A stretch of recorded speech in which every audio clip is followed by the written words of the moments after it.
Menteri Usaha Mikro Kecil dan Menengah UMKM Maman Abdurrahman memastikan kenaikan pajak pertambahan nilai PPN menjadi 12% tidak akan berdampak pada masyarakat kelas menengah ke bawah.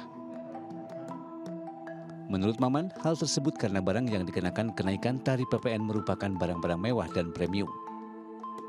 Yang dinaikkan pajak dari 11 ke 12, 1% ini adalah sektor bahan-bahan sembako yang premium, bahan-bahan makanan yang premium. Dari konteks UMKM dan juga masyarakat menengah ke bawah sama sekali tidak terkena dampak.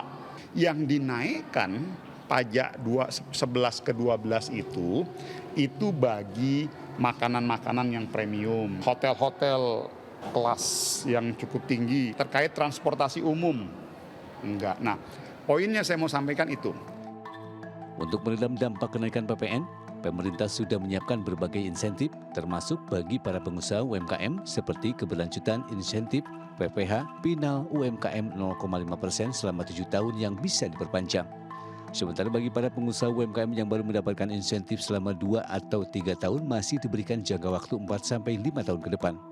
Maman juga menjelaskan kenaikan PPN menjadi 12% yang dimulai pada Januari 2025 nanti merupakan amanat dari undang-undang yang merupakan hasil kesepakatan antara pemerintah dan DPR pada masa pandemi COVID-19. Dari Jakarta, Abdul Aziz Ainus melaporkan.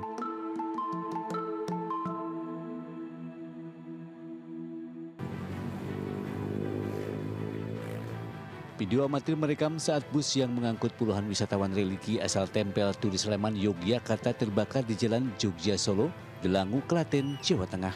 Kobaran api yang cukup besar dengan cepat menghanguskan seluruh badan bus PO Lestari beserta isinya. Bus yang membawa penumpang 34 orang diduga mengalami konsleting di bagian mesin. Beruntung dalam kejadian tersebut seluruh penumpang yang umumnya para wanita dan lansia berhasil turun dari kendaraan sebelum bus tersebut terbakar hebat. Api baru bisa dipadamkan hampir 1 jam setelah 2 unit mobil pemadam kebakaran dari Pemkab Klaten tiba di lokasi. Kejadian berawal saat bus yang melaju dari arah Solo menuju Jogja, namun sesampai di lampu merah traffic light Pakis Delangu Klaten tiba-tiba di bagian mesin mengalami konsleting. Akibat kejadian itu arus lalu lintas sempat mengalami kemacetan, sehingga petugas kepolisian Polres Klaten mengalihkan menjadi 2 jalur di sebelahnya atau kontraflow. Dari Klaten, Jawa Tengah, Saiful Effendi, iNews melaporkan.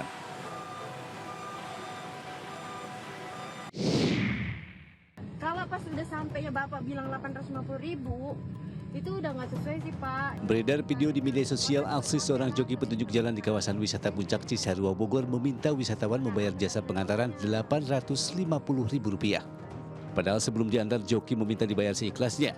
Usai videonya viral, petugas Polsek Cisarua langsung memburu pelaku dan menangkapnya. Mie nyemek di Gondang Dia, Jakarta Pusat menjadi menu andalan di kedai mie Gondang Dia. Rasanya yang enak dan gurih membuat para pengunjung ketagihan. Tak heran setiap harinya kedai ini dipenuhi pengunjung.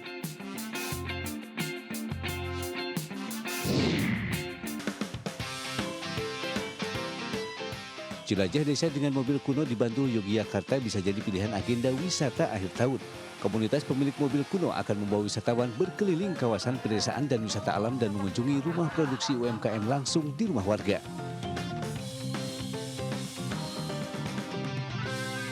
Halo pemirsa, selamat pagi. Anda menyaksikan Buletin iNews Pagi bersama saya Reni Arumsari. Dan saya Sabrina Sila, senang sekali bisa menyapa pemirsa kembali pada pagi hari ini.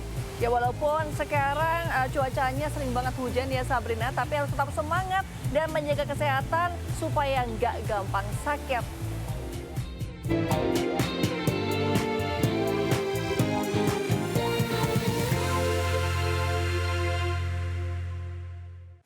Loh, ayang aku nggak bisa jemput lagi. Kalau gitu kamu naik ojek online atau taksi online aja, Ren? Aku nggak berani. Kamu kan tahu sendiri kan sekarang kriminalitas tuh lagi tinggi banget. Banyak yang jadi korban begal sampai dianiaya lagi, kan serem banget. Iya bener juga ya, serem juga ya. Oh, kalau gitu kamu ajak teman yang searah bareng sama kamu pulangnya. Nah, itu masalahnya, nggak ada yang searah sama aku.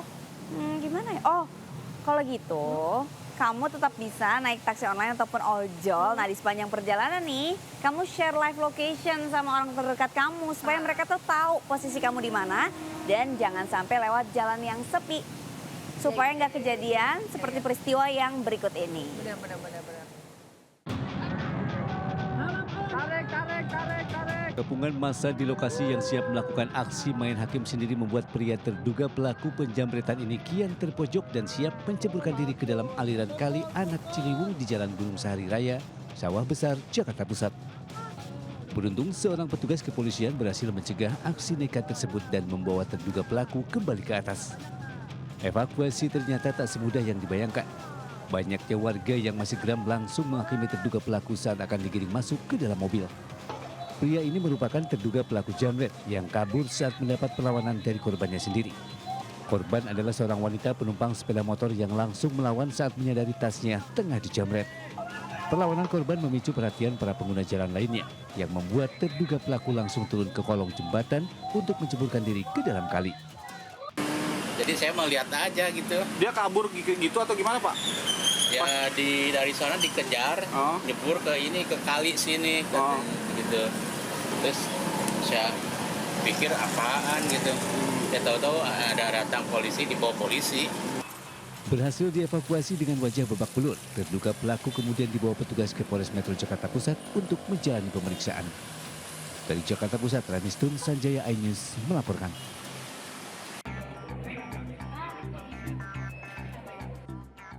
MS ibu rumah tangga berusia 31 tahun ini ditetapkan tersangka setelah melakukan penganiayaan kepada AG, suaminya sendiri. Peristiwa ini terjadi di kawasan Ceger, Kecamatan Cipayung, Jakarta Timur pada 8 November lalu. Korban saat itu mencurigai gerak-gerik istrinya usai berkomunikasi lewat video call. AG kemudian mendeteksi sinyal handphone istrinya dan mendapati MA di kawasan Ceger, Cipayung, Jakarta Timur. Korban kemudian naik ke mobil yang dikendarai istrinya, namun MA justru menginjak pedal gas hingga suaminya terseret sejauh 200 meter. AG pun mengalami luka-luka hingga patah pada pergelangan kaki. Keluarga AG melaporkan kejadian ini ke Mapolres Jakarta Timur. Tersangka sengaja menyeret korban dengan menggunakan mobil yang dikendarai oleh tersangka. Ancaman hukumannya adalah paling lama 10 tahun penjara. Atas laporan ini, wanita 31 tahun telah ditetapkan sebagai tersangka dengan ancaman kurungan paling lama 10 tahun dengan pelanggaran pasal 4 ayat 2 Undang-Undang Nomor 23 Tahun 2004 tentang penghapusan KDRT. Dari Jakarta, Rio Manik, iNews melaporkan.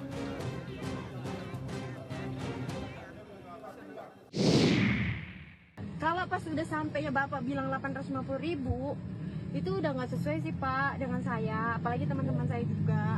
Kita juga masih anak kuliahan, masih butuh duit dari orang tua. Beredar video di media sosial, aksi seorang joki petunjuk jalan di kawasan wisata Puncak Cisarua Bogor yang meminta wisatawan membayar biaya jasa pengantaran sebesar Rp850.000.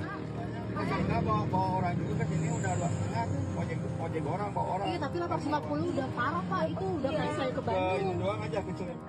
Dalam video berdurasi 2 menit, pengemudi mobil wanita berdebat dengan sang joki yang meminta bayaran lebih. Padahal sebelum diantar, joki meminta dibayar seikhlasnya. Usai videonya viral, petugas Polsek Cisarua langsung memburu pelaku dan menangkapnya. Yang melakukan permintaan uang tersebut adalah saudara Cecep sebelah saya, dan dia juga sudah mengakuinya. Maka dari itu kami akan melakukan proses hukum lebih lanjut sesuai dengan hukum yang berlaku. Sementara pelaku pungli mengakui kesalahannya dan siap mempertanggungjawabkan perbuatannya, serta meminta maaf kepada masyarakat khususnya korban. Viral, saya meminta uang sebesar 850.000 jasa pengantaran jalan memakai motor menuju pom bensin Tugu. Kini pelaku masih menjalani pemeriksaan di Polsek Cisarua Bogor. Dari Bogor, Jawa Barat, Wildan Hidayat, iNews melaporkan. Aduh, hujannya kok nggak berhenti-berhenti ya, mana aku mau bawa payung lagi jadi nggak bisa kemana-mana. Kamu jangan lupa deh persiapin untuk bawa payung ataupun jas hujan setiap hari. Karena kan sekarang cuacanya lagi ekstrim, hampir setiap hari Gitu ya. hujan deras. Kalau nggak pagi, siang, sore, malam, hujan lagi, hujan lagi. Ya udah deh, besok-besok aku bakal bawa payung terus di tas. Ya, jangan lupa ya.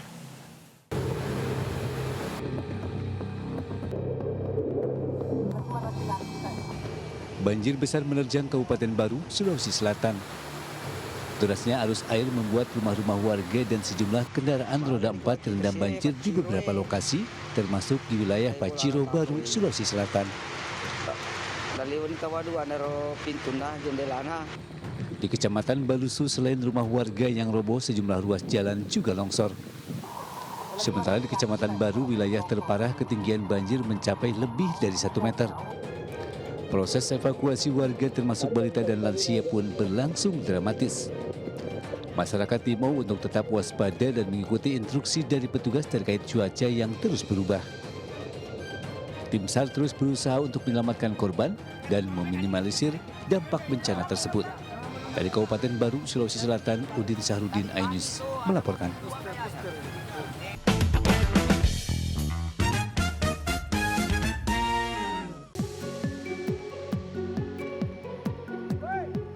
Calon penumpang yang akan melakukan perjalanan melalui Stasiun Senen, Jakarta Pusat terus berdatangan. Ada beberapa titik lokasi tujuan yang masih menjadi lokasi favorit. Salah satunya adalah Yogyakarta, Lempuyangan, Surabaya, Purwokerto, dan Semarang.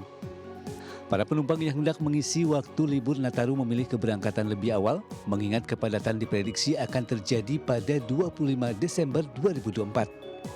Per hari ini tercatat ada 38.000 tiket terjual atau 85% dari 44.000 tiket perharinya yang disediakan oleh PT KAI Daob 1 Jakarta pada periode Natal dan Tahun Baru 19 Desember hingga 5 Januari 2024 mendatang.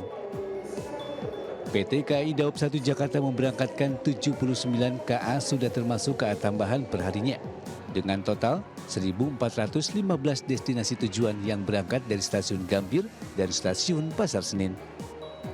Dari Jakarta, Dilami Aulia, Pandu Priyo, iNews melaporkan.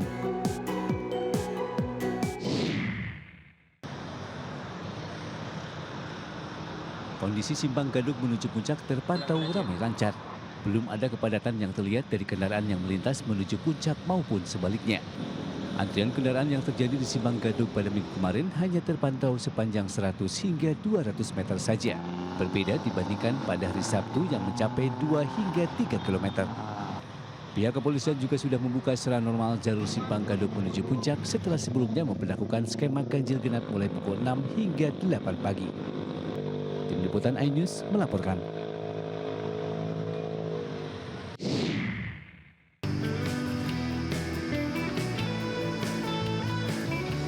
Gerbang tol Cikatama, Jawa Barat masih terpantau ramai lancar.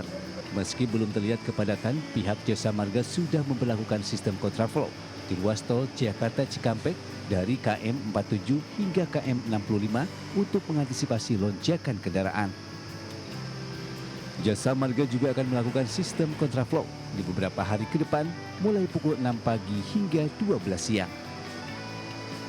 Di momen Nataru kali ini, Jasa Marga memberikan diskon tarif tol 10% untuk semua golongan pada 3 hari tertentu, mulai tanggal 19, 28 Desember 2024 dan 3 Januari 2025. Dimulai sejak pukul 5 pagi hingga pukul 5 pagi di hari berikutnya. Dari Cikampek, Jawa Barat, Irfan Hardiansah, Pandu Priyo, Sadu Santo, iNews melaporkan.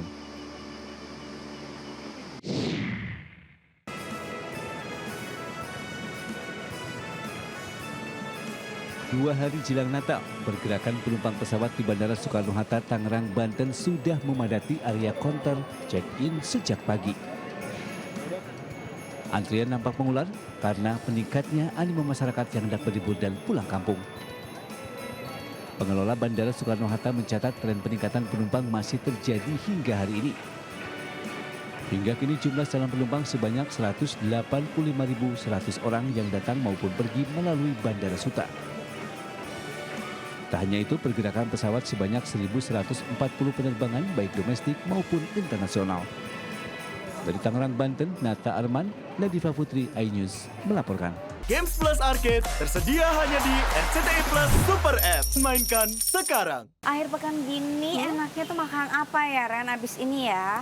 Kalau jelang Natal gini kayaknya aku pingin sesuatu yang manis deh, kayak gingerbread atau mungkin kue-kue Natal yang cantik gitu. Itu enak juga sih, tapi itu aku mau makan yang lain, yang beda gitu, nggak kue, kayak puding ataupun makanan-makanan asin yang berat-berat gitu, yang mengenyangkan gitu. Kamu pingin yang asin asin dan mengenyangkan ya. Kalau gitu kita lihat rekomendasi kuliner berikut ini aja deh.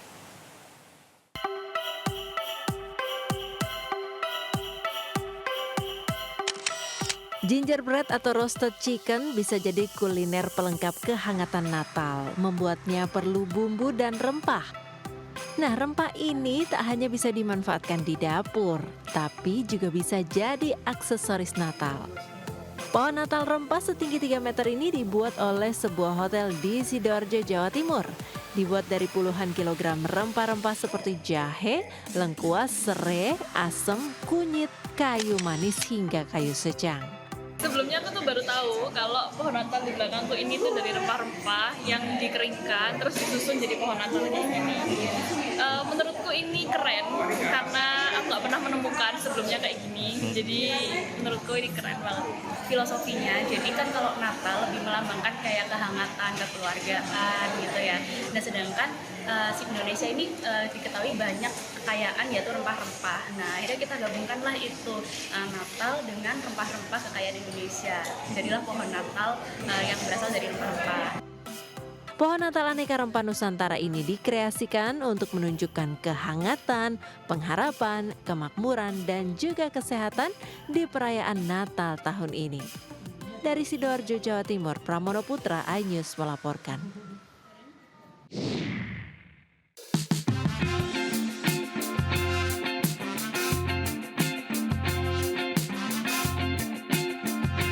Halo pemirsa, saat ini saya berada di Gondang Dia. Selain terkenal dengan stasiunnya, Gondang Dia terkenal dengan kuliner-kulinernya nih. Kodam saya mengatakan di sini ada kuliner yang viral, buka 24 jam. Mau tahu apa? Ikutin saya.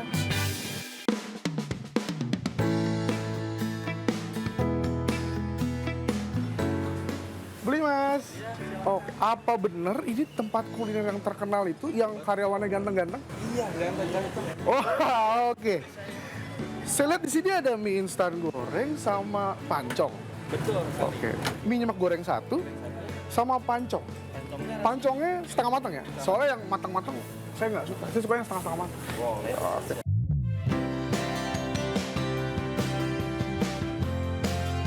Sama Robin. Wah, sepertinya ada apa saya nih? Oh, coklat ya. Mie-nya boleh? Mie-nya lagi dibikin. Kalau gitu, saya tunggu di meja.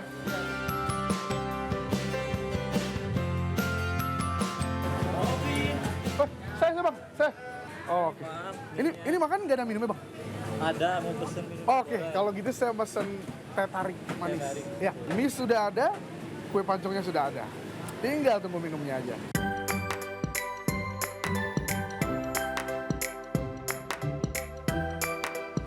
Saatnya makan, yuk makan yuk. Kita coba pancongnya pertama. Wah, pancongnya tuh, ini enak banget nih. Kita coba ya, potongan pertama.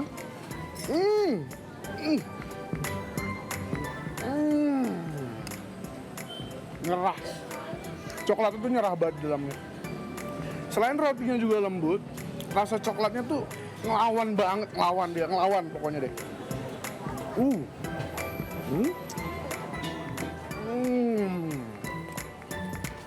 Selain manis, lembut,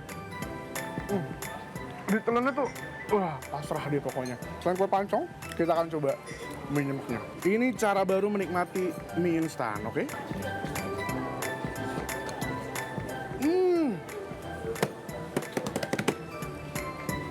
No comment, no debat. Kalau kita makan mie biasa tuh kan rasanya flat-flat aja ya pemirsa ya. Tapi rasanya mie itu campur aduk karena dia tuh digoreng kembali, direbus lagi, dikasih bumbu-bumbu yang mungkin rahasia ya. Tapi tuh ini enak banget. Lihat mie-nya.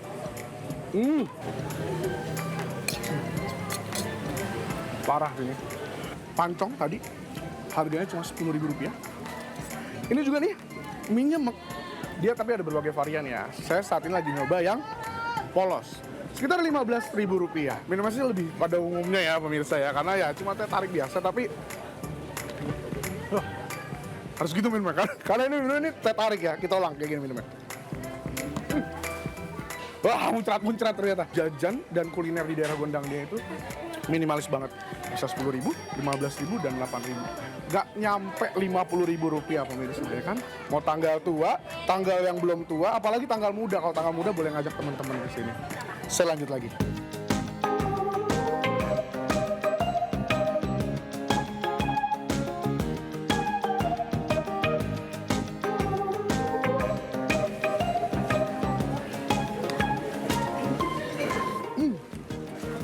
Walaupun pancong ini manis banget, tapi manisnya tuh nggak berlebihan ya, kayak manis dia yang pernah ninggalin kamu.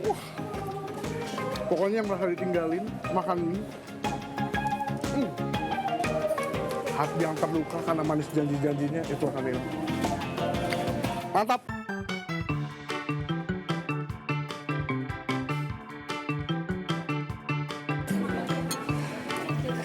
Wah, sebelum kenyang nih, gue harus ngasih makan follower gue dulu. Guys, pokoknya no debat. Kalian harus datang ke tempat ini. Tempatnya tuh di Gondang Dia, dekat stasiun Gondang Dia. Pokoknya harus datang, wajib sini yang pecinta mie-mian dan pancong-pancongan ya. Buat pemirsa juga nih, jangan lupa ya, tempat ini buka 24 jam. Kita lanjut makan dulu.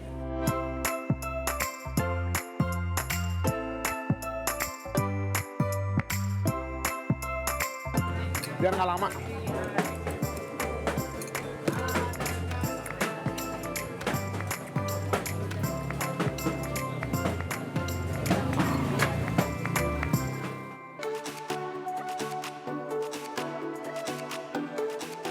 Setelah sukses buka di 6 cabang seperti Bandung dan Jakarta, kali ini Lot Butter Bunka melebarkan sayapnya dengan membuka cabang baru di Bintaro Exchange Mall, Tangerang Selatan, Banten. Menariknya, di cabang barunya ini, Lot Butter Bunka tidak hanya menyediakan menu pastry, bakery, dan aneka kue saja. Namun juga tersedia makanan berat untuk memanjakan lidah para penggemarnya. Di sini, para pengunjung bahkan dapat melihat langsung proses memasak pesanan menu yang dibuat oleh chef andalan Lot Butter. Pemilik Lot Butter Bunka, Mutia Sriwana, mengatakan pihaknya sangat senang dapat membuka cabang di Bintaro, Tangerang Selatan. Kalau Lot Butternya sendiri itu sebelumnya kita itu banyak di bakery, di perotian, dan juga mungkin famousnya itu saat itu di Daifuku atau di mochinya. Nah, untuk di Lot Butter Bunkanya sendiri itu kebetulan memang kita kan banyak makanan beratnya, jadi yang memang sepertinya banyak yang dipesan ini terakhir-terakhir ini adalah chickenan bun kita. Sementara itu, Wakil Wali Kota Tangerang Selatan, Pilar Saga Ihsan, yang juga ikut serta dalam acara peresmian tersebut, berharap cabang Lot Butter Bunka di Bintaro dapat bermanfaat bagi masyarakat. Mudah-mudahan bisa memberikan dampak manfaat untuk masyarakat dan juga memberikan manfaat juga untuk pendapatan asli daerah Tangsel. Mudah-mudahan sukses terus, Lot Butter Bunka bisa mengembangkan dirinya, bisa buka cabang lebih banyak. Dari Tangerang Selatan, Banten, Nunung Purnomo, iNews melaporkan. Tim pemenangan paslon Bupati dan Wakil Bupati nomor urut 4 John Richard Banua, Martin Yogobi, resmi menggugat hasil Pilkada Kabupaten Jayawijaya ke Mahkamah Konstitusi Gambir, Jakarta. Langkah hukum diambil pasangan calon yang diusung Partai Perindo ini akibat adanya dugaan kecurangan serta pelanggaran yang terjadi pada tahapan rekapitulasi Pilkada Kabupaten Jayawijaya, Provinsi Papua Pegunungan. Diwakili tim kuasa hukumnya, pasangan John Richard Banua, Martin Yogobi menyerahkan sejumlah berkas perbaikan yang nantinya akan digunakan dalam sidang sengketa Pilkada Kabupaten Jayawijaya di MK, serta menekankan akan membongkar kecurangan dengan modus penggabungan suara yang dilakukan secara masif oleh paslon tertentu. Tim pemenangan pasangan John Martin berharap Mahkamah Konstitusi dapat membuat keputusan yang adil dengan melihat objek kecurangan.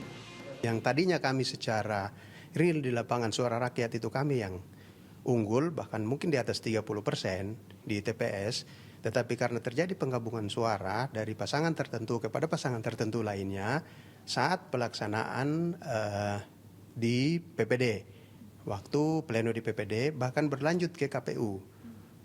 Itu yang terjadi, sehingga dasar dari itu kami merasa dirugikan dengan fakta di lapangan, kondisi real dan bukti yang kami tunjukkan serta argumentasi yang kami sampaikan di dalam permohonan kami. Mahkamah Konstitusi dapat membatalkan membatalkan atau mencabut putusan KPU Kabupaten Jayawijaya terhadap calon bupati terpilih 2024-2029. Pilkada Kabupaten Jayawijaya Provinsi Papua Pegunungan ini diikuti oleh 4 pasangan, yaitu paslon nomor urut 1 Antonius Wetipo dan Dekin Karoba, paslon nomor urut 2 Atenius Murib dan Roni Elopere, nomor urut 3 Esau Wetipo dan Cornelex Gombo, serta paslon nomor urut 4 John Richard Banua dan Martin Yogobi. Dari Jakarta, Rani Sanjaya, iNews melaporkan. Pemirsa, Anda kembali menyaksikan Buletin iNews Pagi. Dan di segmen ini ada informasi menarik apa saja nih, Sabrina? Di segmen kali ini kita akan memperbaharui informasi terkait kriminalitas, kemudian juga peristiwa yang sedang hangat terjadi saat ini, dan juga dari dunia politik dan yang tidak ketinggalan mancanegara. Berikut informasinya untuk Anda.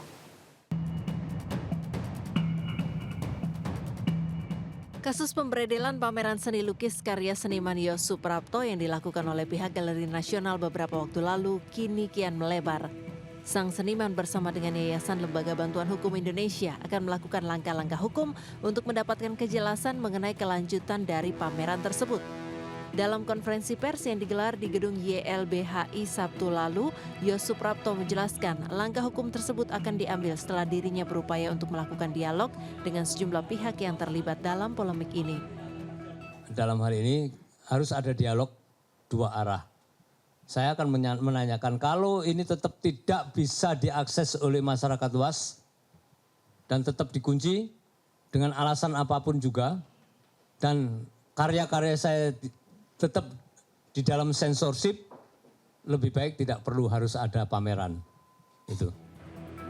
Sebelumnya, pameran lukisan milik Yos Suprapto sempat dilarang dipamerkan dan mendapat kritik tajam oleh Kementerian Kebudayaan terkait dengan sejumlah lukisan yang dianggap menyinggung pihak tertentu dan bernuansa pornografi.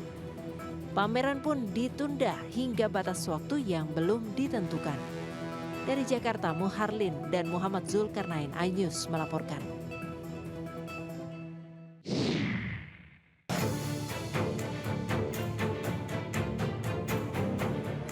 Sementara itu, Menteri Kebudayaan Fadlizon turut menanggapi penundaan pameran tunggal Yos Suprapto yang dianggap sebagai pembungkaman kebebasan berekspresi di Galeri Nasional Indonesia. Fadlizon membantah telah melakukan pemberedelan lukisan. Menurutnya, lukisan yang dipamerkan banyak yang tidak sesuai dengan tema dan tidak disetujui oleh pihak kurator. Ia juga menambahkan beberapa koleksi yang dipamerkan mengandung sara dan tidak senonoh. Nah, kurator itu sudah bekerja sama dengan senimannya memilih tema tentang kedaulatan pangan. Nah, di dalam proses akhirnya ternyata ada beberapa lukisan yang tidak sesuai dengan tema. Si senimannya memasang sendiri lukisan itu, bukan kurator. Jadi memasang sendiri lukisan-lukisan yang tidak disetujui oleh kurator. Nah, beberapa lukisan itu saya kira menurut kurator tidak pas, tidak tepat dengan tema. Ada yang tema yang mungkin motifnya politik, bahkan mungkin makian terhadap seseorang. Kemudian juga ada yang telanjang, itu juga tidak pantas. Saya kira kita semua sangat mendukung kebebasan berekspresi, tapi tentu kebebasan berekspresi jangan sampai melampaui batas kebebasan orang lain. Sementara itu, Ketua Tim Museum dan Galeri Museum Galeri Nasional Zamrud Setianegara menyebut penundaan terpaksa dilakukan karena adanya faktor teknis terkait kurasi.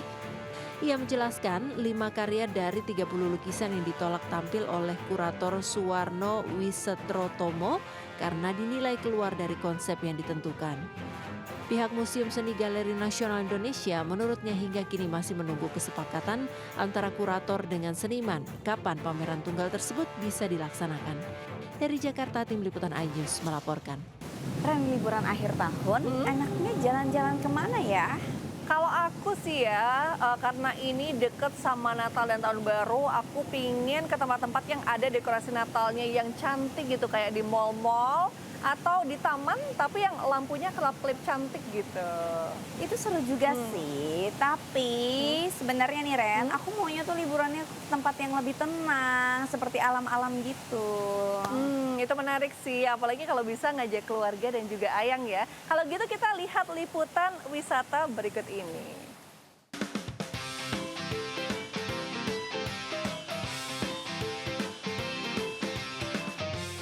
Jelajah desa dengan mobil kuno di Bantul, Yogyakarta bisa jadi pilihan agenda wisata akhir tahun. Komunitas pemilik mobil VW kuno akan membawa wisatawan berkeliling kawasan pedesaan dan wisata alam, serta mengunjungi rumah produksi UMKM langsung di rumah warga. Jalur wisatanya dimulai dari kawasan Dam Bendung Tegal di Kebonagung, Imogiri, Bantul dengan pemandangan air terjun. Kemudian, selama beberapa jam, wisatawan akan dibawa mengunjungi spot wisata alam di pegunungan dan pedesaan yang masih memiliki udara yang segar dan sehat.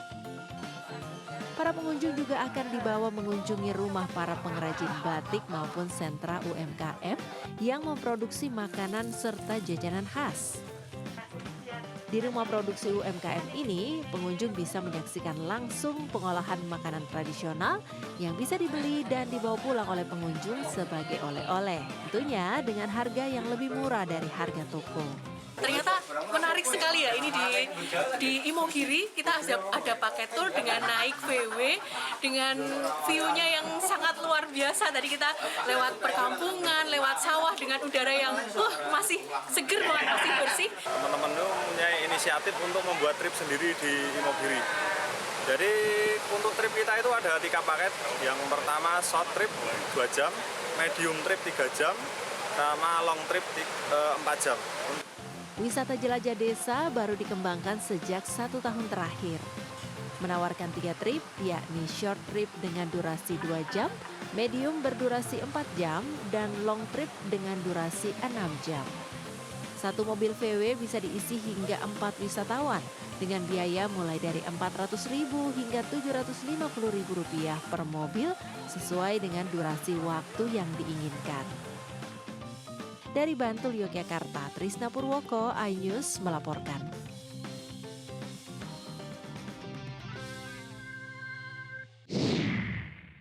Ya pemirsa, tanpa terasa kita sudah ada di acara. Terima kasih pada pemirsa yang sudah menyaksikan Buletin iNews Pagi dari awal hingga akhir. Anda juga dapat mengakses dan memperbarui informasi yang kami tayangkan tadi melalui portal okezon.com. Saya Reni Aramsari. Dan saya Sabrina Sila. Pamit undur diri, selamat pagi dan sampai jumpa.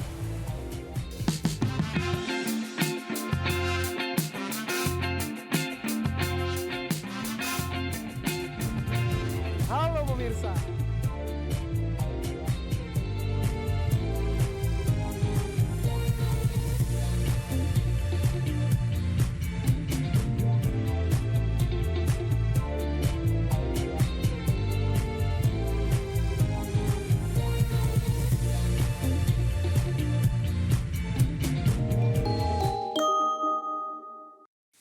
Thank you.